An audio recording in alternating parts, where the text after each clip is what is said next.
reka tube kaza kubona natwe mu biganiro bitandukanye nizere ko mumeze neza cyane aho muri bose mu bice bitandukanye ibintu byamaze kugenda neza cyane nitwa MC Kebe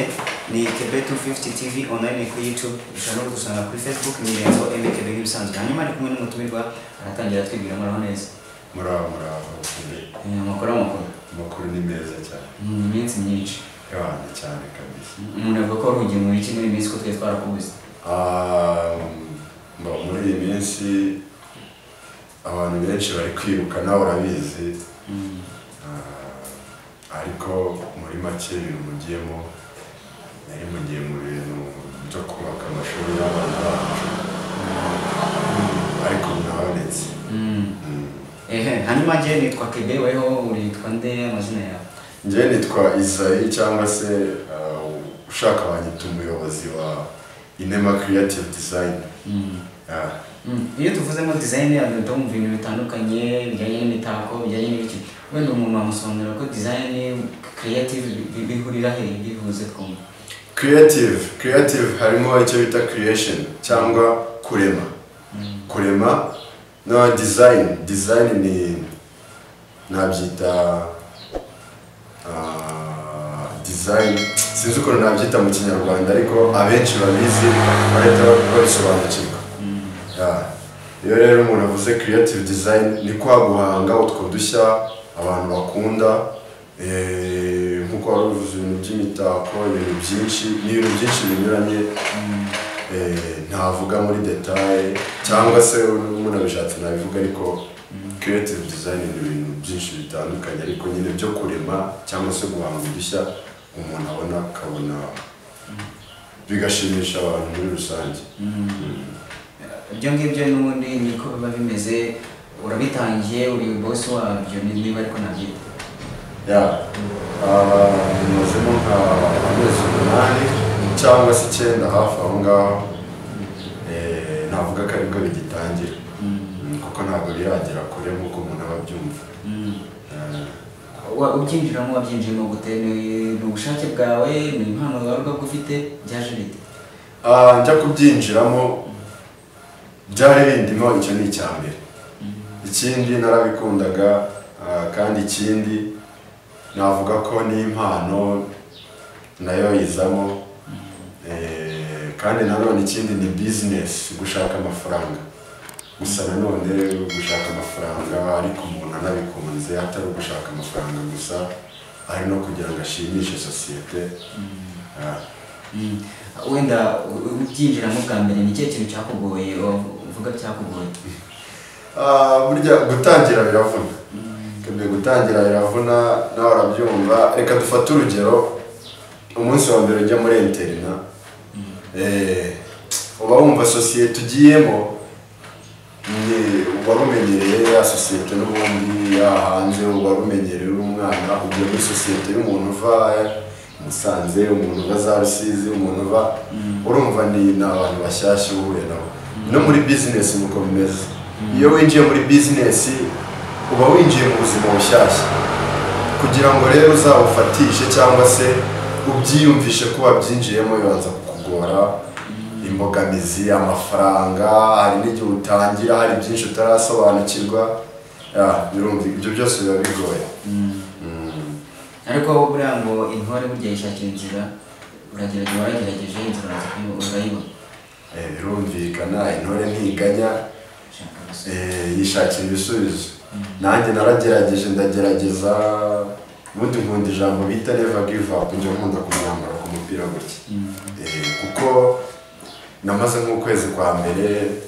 ahantu nkorera ibintu bya art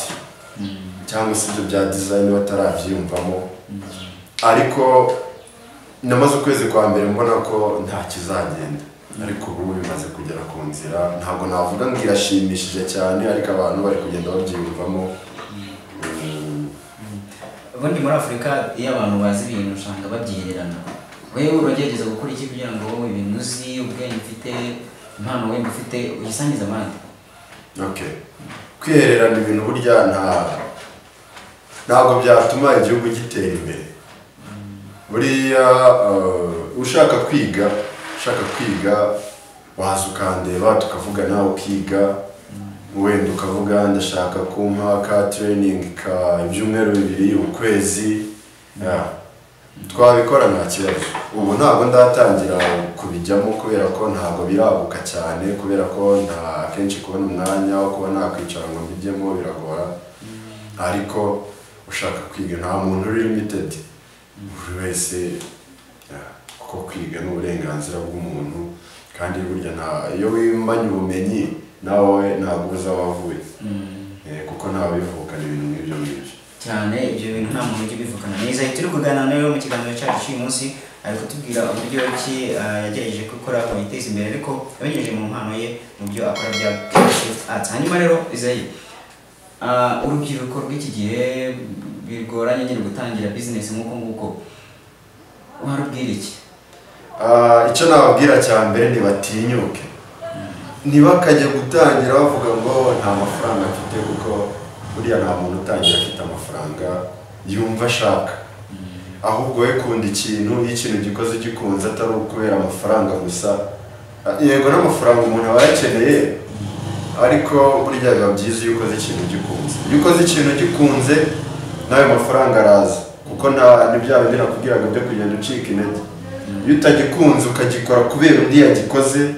ukavuga uti kiriya kirinjiza reka nanjye ngikore nzinjiza, aho uko gusa ntabwo wabigeraho. Cyiza kunda ikintu ukinjiremo ari uko bikunze. Ibyo ndumva ibyo by'amafaranga yego capital ibikenewe, ariko nanone ntabwo ari total 100%. Isa bwa mbere ukora design ni kare ka design wakoze kakagushimisha n'umucyo? Bwa mbere ndigaga muri groupe scolaire Muhura mu wa 3 secondaire. Ndabyibuka nyine, urabona iyo ukiri umunyeshuri noneho muri troncome 2013, urumva nari ngiri muto, birumvikana ntabwo naca akenge. Ndabyibuka nari ndi gukora exeta, mvuga nisha kahunga yo mu kigo ndi gukora exeta ni hatari. Umuntu wampaye akaraga ko kumwandikira ibintu bya bar, yafotoraga no mu kigo gafotozi harimo amuzi. Ndagenda icyo gihe byari ku cyumweru buri buke nkora shimi. N'ubundi shimi ntabwo nayikundaga, njya kwikorera amafaranga, ariko ako kantu niko ka mbere nakoze. Nkakoze abantu bamwe baragakunda, baravuga bati wa mwana ufite impano. Nanjye bimpa courage kuko nabikoze ari nko kwesera, kuko nubwo bwa mbere nari mbikoze nari mbizi, ariko ntaratinyuka ngo mbe nabwira umuntu ngo mpakaze.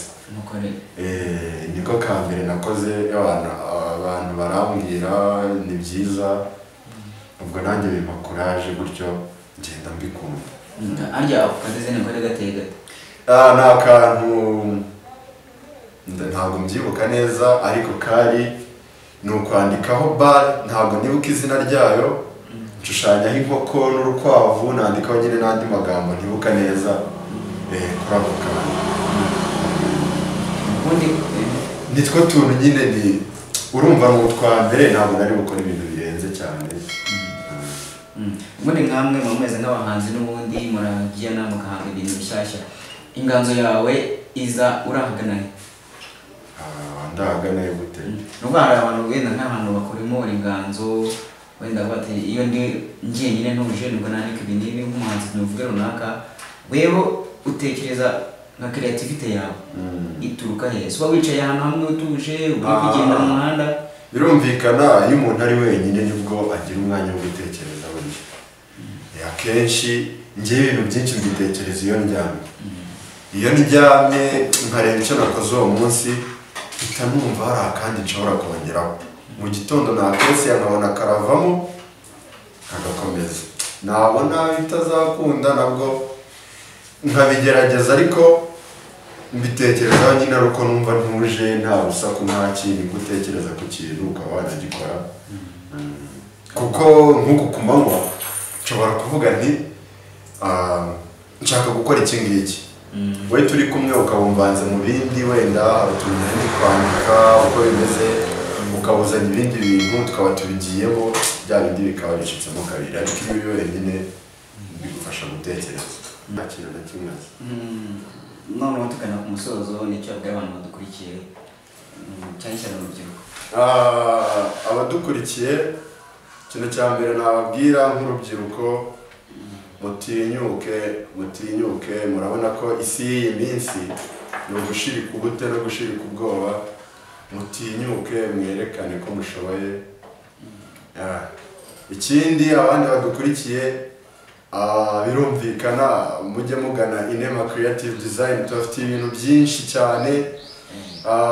amafoto tubakorera ama invitation amavideo y'ubukwe twandika ku myenda amafoto ku myenda ni ibintu byinshi cyane buriya mwana dusura kuri WhatsApp nimero 0788107595 hari n'indi igiye gusohoka vuba ngaha mwadusura mukareba ibyo dukora ndumva ari ibyo ngibyo yes mureke turemere Isayi turamuremeye no kubona we yahise yabigikorera nuvuga ngo urasura Inema Creative Arts kuri hariya aho bakorera hanyuma mubyo urageze kuba ibana kubakurikira kuri WhatsApp yabo bakubwiye kuri Inema maza no kuri Facebook bitwa Inema Creative Design kuri Instagram byose ni kimwe byose ni kimwe ni Inema Creative Arts mumugereho umusore murebe ni ibintu byiza cyane rero neze ko nawe bishaka kugushimisha cyane nko bikumba kugenda hano mu Rwanda dukunda ibintu bijyanye rero na design dukunda imico wacu cyane ko biri no mu muco w'Inyarwanda Isayi tumushimira turagushima ku kiganiro kizoduhaye kebe nawe ndabashimiye mwakoze cyane bura wenda mutane tugukenera rwo tuzakora muzabangana nta kibazo yes mwamonye neze twaganiraga nawe yatuganije kuri byinshi agarutse ku bijyanye n'impano akabura urubyiruko gutinyuka rugakora cyane ko ngo n'ubundi muri iyi si ngo biracyagoye cyane hanyuma rero nabwo ngo ni Kebe 250 TV kuri YouTube yanyabikire umaze ukore ubagenda kuturemera urabwira abadukurikiye ndabyibagiwe mukore subscribe kuri Kebe 250 cyangwa Kebe 450 akanya TV bikaza kugenda neza cyane hanyuma rero yarize twaganiraga mu designer tubwiye ko hari ibintu byinshi ariko natwe uzadukorera akarobo keza birumvikana mugane Inema Creative Design ibyo byose barabakorera ibintu nk'ibyo amarobo yewe keretse icyo udashaka n'imyenda tukayashyiraho ama brands yanyu ama badge ibiki byose yes reka tugane ku musozo w'ikiganiro twagiranaga na Isayi yatuganije kuri byinshi mwabyumviye nizere ko namwe mugiye guheraho mugafata ingamba zo kumugiye kubaho mu buzima busanzwe nitwa MC Kebe na kumwe na Isayi tuzongera duhure mu bindi biganiro bye